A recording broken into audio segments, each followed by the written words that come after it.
Hi friends, இன்றைக்கி என்ன recipe பார்க்க போகிறோன்னா சப்பாத்திக்கான ஒரு பரோட்டா குருமா தான். வாங்க எப்படி செய்யலான்னு பார்க்கலாம்.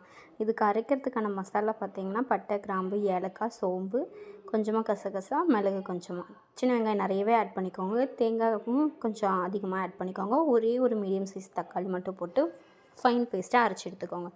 இப்போ எண்ணெயில் பார்த்திங்கன்னா பிரிஞ்சி இலை, பட்டை, கிராம்பு, கொஞ்சமாக கல்பாசி போட்டுட்டு வெங்காயம் ஒரே ஒரு பெரிய வெங்காயம் பொடியை நறுக்கி ஆட் பண்ணியிருக்கேன். 2 பச்சை மிளகாய், கொஞ்சமாக கருவேப்பிலை போட்டு நல்லா கிளறிக்கோங்க.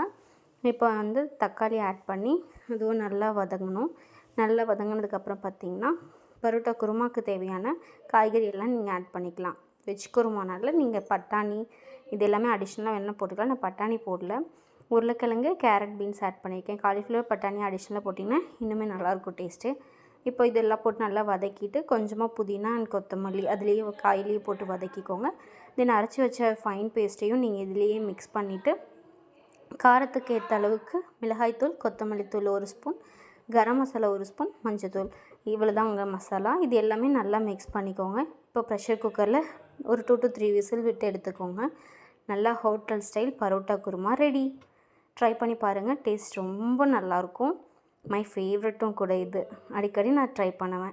என்னோடய சேனல் ஃபர்ஸ்ட் டைம் பார்க்குறீங்கன்னா சப்ஸ்கிரைப் பண்ணிடுங்க.